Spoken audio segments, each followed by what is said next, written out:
We might finally be getting a good Avatar: The Last Airbender game, the insane technique that's reignited Ocarina of Time speedrunning, and the little sheep proving that sometimes the best things in life are free. I'm Ash Dixon, and this is GINX News.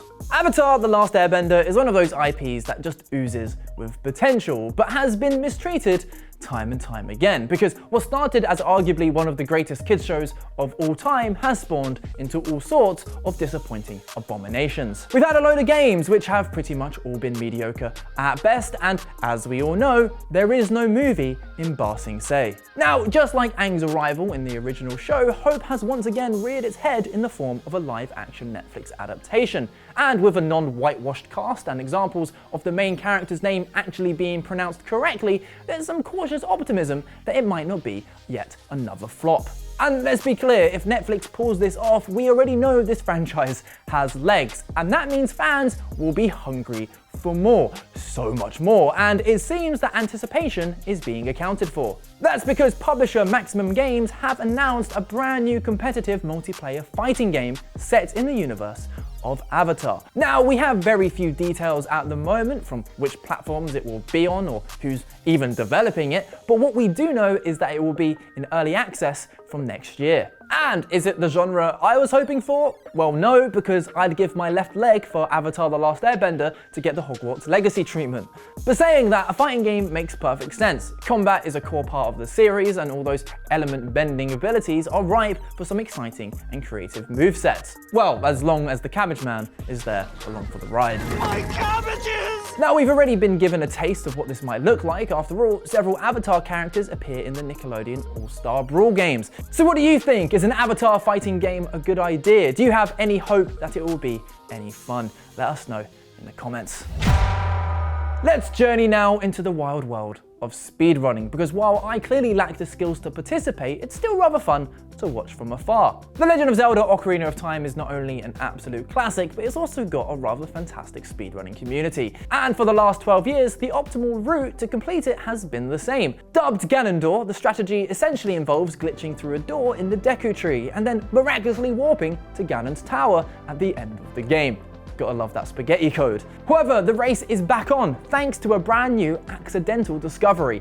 You see, a few glitch hunters were playing with a duplication glitch, which basically involves clipping out of an area and then re-entering it, confusing the game into cloning a second instance on top of the first. Now, this had been discovered all the way back in 2009, but the beauty of this glitch is that each time you duplicate an area, all sorts of weird things start happening. And this is a slightly simplified version of the events, but essentially, a guy known as Danny B was messing around in the second dungeon of the game when he glitched through the floor and ended up at the collapse of Ganon's tower right at the end of the game. And hence was born a new technique, Ganon Floor. Initially, there was an issue because the glitch didn't work if the game was in nighttime, and that created its whole own challenge of getting to the dungeon before the sun set.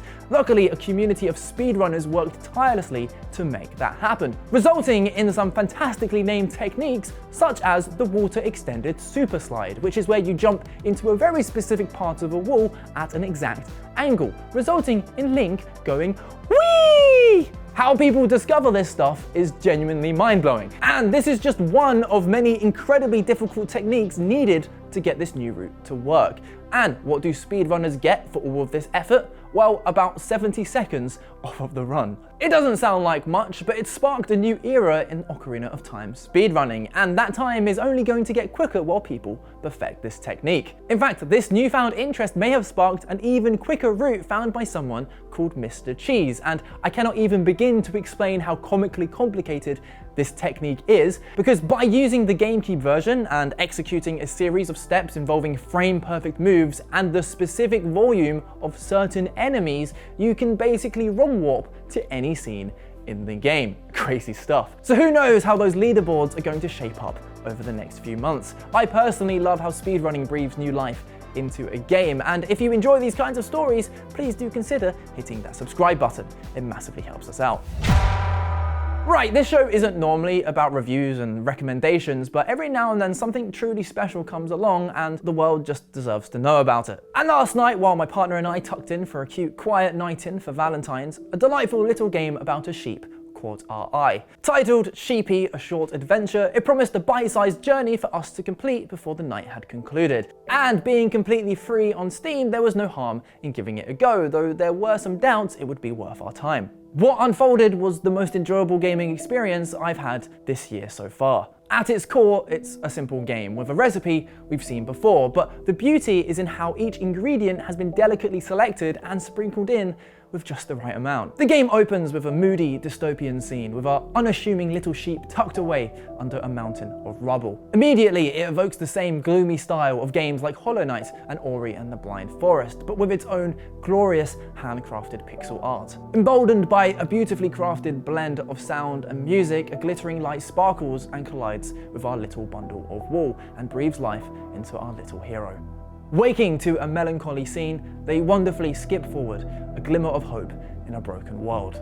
Now, I really don't want to give spoilers here because, as the name transparently describes, it's only a short adventure. But let me just say, when the debate of whether video games are art rears its head, this little masterpiece will be at the forefront of my mind. Because yes, it looks and sounds gorgeous, but I haven't even started on the gameplay, and what's in store is a platformer brimming with creativity. It feels smooth and satisfying, and the developers have done the astounding job of weaving it into the very fabric of the game. In fact, somehow, despite the game just being 1 hour long, it crescendos into one of the most triumphant and rewarding gaming experiences I've ever had. The story itself is a masterclass in show and don't tell. Sometimes a subtle musical note or a delightfully drawn animation says more than 1,000 words. And I think that's the thing that's truly amazing, because you can feel the love poured into each element, yet it's somehow all condensed into a remarkable little package. This game achieves in under 60 minutes what the majority of normal games could only dream of accomplishing. And you know what it's like on this show. Every single day we have to cover gaming companies being greedy and cruel, treating their products, their staff, their customers like mere cogs in a money printing machine. And here's Sheepy, a short adventure, a piece of art painstakingly crafted, gifted to us for free. I have since donated to the developers because they've earned it, and I really implore you to give it a go. I realize I've probably hyped it up to unattainable heights, but what have you got to lose? It costs nothing but an hour of your time. And that's the show. Thank you for being here, and thank you for those who comment down below. I know we're only a small channel, but it's starting to feel like we're building our own little community, and it's truly wonderful to see. Check out yesterday's video somewhere around here, and we'll see you tomorrow.